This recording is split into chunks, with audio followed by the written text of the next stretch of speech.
I met David 5 years ago, and from the moment we locked eyes, I believed in love again. He was charming, kind, and everything I had ever wanted. When he introduced me to his son, Ryan, I knew our relationship had something real. Ryan was just 15 back then, polite, reserved, but respectful.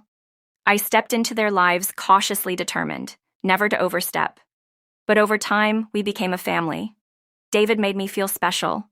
Our home was filled with laughter, warm dinners, and late-night talks. He held my hand in public, left little notes in the kitchen, and always kissed me goodbye before leaving for work. Every part of me believed I had found the kind of love people write about. I poured my heart into our marriage, making sure David and Ryan had everything they needed. As Ryan grew older, our bond deepened. He would sit with me in the kitchen while I cooked, asking for advice about school, friends, and life.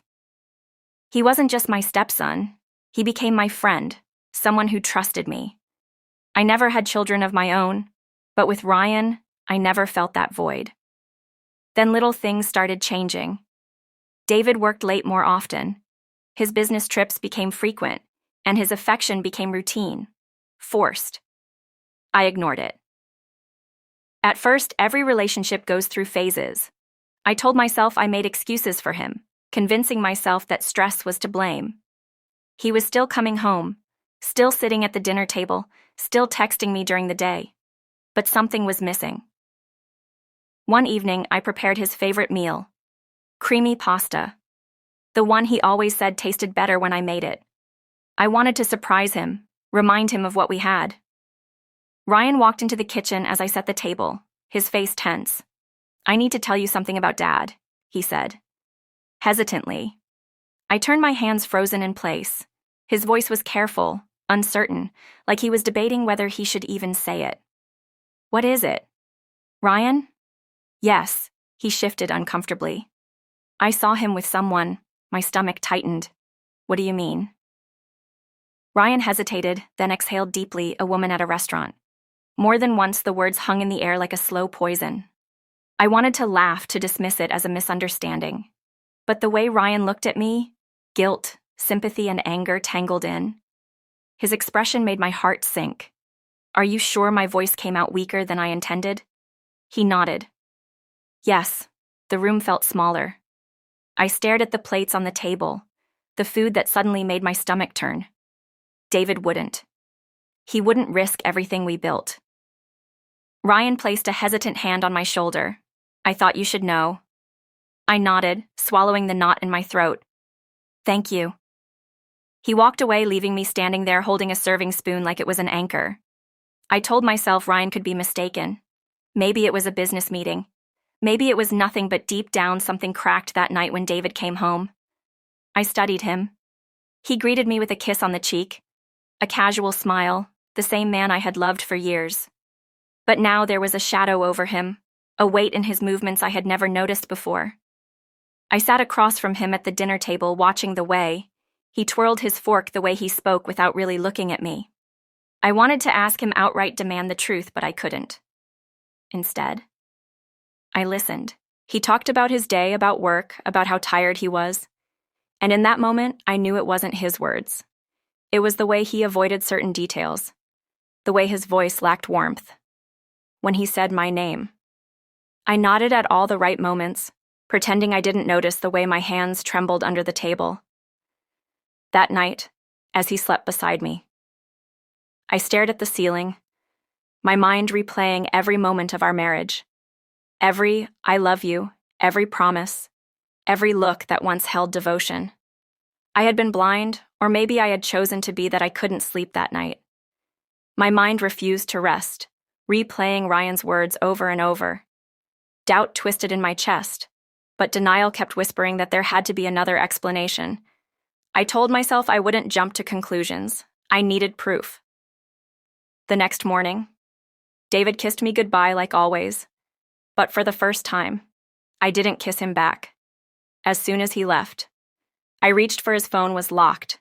He never used to lock it. My hands felt cold as I stared at the screen. He was hiding something. I had to find another way. I started paying attention to his routine, watching his expressions when he spoke. There were small things, Subtle hesitations, vague explanations, the way he kept his phone close. The man I had trusted with my heart was suddenly a stranger. That evening I checked our phone, bill records online. My heart pounded as I scrolled through the numbers he had been calling and texting. The most one number appeared repeatedly late at night during lunch breaks. Even on weekends, my stomach twisted when I recognized it. Lisa, my best friend. I stared at the screen, unable to breathe. It felt like a cruel joke, a nightmare. I couldn't wake up from Lisa, the woman who had been in my life for years, the one I shared my secrets with, the one who had sat in my kitchen laughing over coffee. I didn't cry, not yet. I needed to be sure. Over the next few days, I watched him more closely. His excuses started to blur together, working late last-minute meetings, unexpected errands. Each lie stacked on top of the last until they became a fragile tower waiting to collapse. Then on Friday night, he told me he had a business dinner. I smiled, nodded, and watched him walk out the door. As soon as he was gone, I grabbed my keys and followed. I parked a few blocks away from the restaurant. He had mentioned my hands gripping the steering wheel. My heart raced as I scanned the entrance. Minutes passed. Then there they were, David and Lisa sitting by the window, leaning in close, laughing. His hand brushed against hers, their gazes locked in a way that made my stomach churn. I lifted my phone and took the picture. My hands trembled, but my mind was clear. I left before they could see me driving in silence. My thoughts tangled between rage and heartbreak. By the time I got home, I felt empty. I stared at my reflection in the mirror, searching for the woman. I used to be the one who believed in love, in trust, in forever. She wasn't there. Ryan found me sitting in the dark, my phone in my hand. He didn't say anything. At first, he just sat beside me waiting. I turned the phone toward him, showing him the picture, his jaw clenched, his fists tightening. "I'm sorry," he said quietly. I shook my head. "You don't have to be for the first time since this started." I let myself cry, not just for the betrayal, but for the love I had lost without even realizing it. I didn't sleep. That night I lay awake, staring at the ceiling, my mind running through 1,000 scenarios. Confronting him now would only lead to lies, excuses, and half-truths. I needed him to feel what I felt, to watch everything unravel the way I had, so I planned. The next evening, I made his favorite meal again. I took my time measuring each ingredient, pouring every ounce of my anger and heartbreak into the process. The house smelled warm and familiar, a cruel contrast to the storm inside me. When David walked in, he smiled, completely unaware. Ryan sat across from him, silent. I served the food carefully, making sure everything looked perfect. David twirled his fork, oblivious until I spoke. Ryan tasted first. David's hand froze. Ryan hesitated, looking between us, sensing the weight in my voice. "Go on." I urged my gaze, never leaving David. Ryan picked up his fork, but before he could take a bite, I leaned forward. "I seasoned it with the same lies your father told me." The room went silent. David's fork slipped from his fingers, clattering against the plate. His face paled as he looked at me. Realization. Creeping in like a slow poison, I pulled out my phone and placed it on the table, the screen glowing with the picture I had taken. His lips parted, searching for words, but nothing came. He looked at Ryan, whose face was a mix of anger and disappointment. How long my voice was steady, but inside I was shaking. David swallowed hard. "It's not what you think." I let out a hollow laugh, really. "Then what is it?" "David. A business meeting coincidence, a mistake." He looked away. That was all the answer I needed. Ryan pushed his plate aside, his jaw tight. "I looked up to you," he said, his voice sharp with betrayal. "I defended you." David reached for him, but Ryan pulled back. Don't the weight of his son's disappointment seem to hit harder than anything I could have said? I stood my chair, scraping against the floor. I won't scream. I won't beg.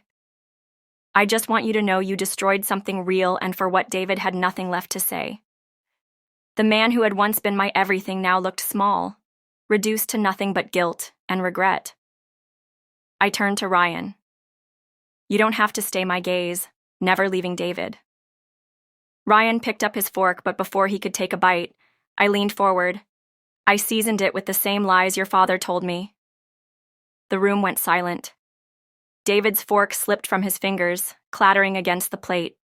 His face paled as he looked at me. Realization.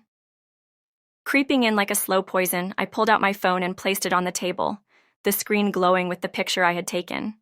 His lips parted, searching for words, but nothing came. He looked at Ryan, whose face was a mix of anger and disappointment. How long my voice was steady, but inside I was shaking. David swallowed hard. It's not what you think. I let out a hollow laugh, really. Then what is it? David? A business meeting coincidence. A mistake. He looked away. That was all the answer I needed. Ryan pushed his plate aside, his jaw tight. I looked up to you, he said, his voice sharp with betrayal. I defended you. David reached for him, but Ryan pulled back. Don't the weight of his son's disappointment seem to hit harder than anything I could have said? I stood my chair, scraping against the floor. I won't scream. I won't beg. I just want you to know you destroyed something real, and for what David had nothing left to say.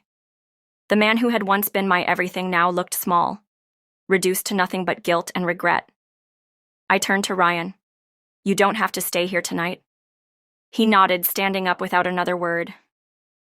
I followed him out, leaving David alone at the table, staring at the meal. He no longer had the appetite, for I walked away that night and never looked back. There was no dramatic exit, no final plea for an explanation. I had given everything to a man who had thrown it away without a second thought. Staying would have meant accepting the lies, pretending that love could survive. Betrayal couldn't. The next morning, David called. I let it ring. Then he texted apologizing, saying, we needed to talk. There was nothing left to say. Apologies don't erase deception. Regret doesn't rebuild. Trust. Ryan stayed with me for a few days. He was quiet, processing his own emotions.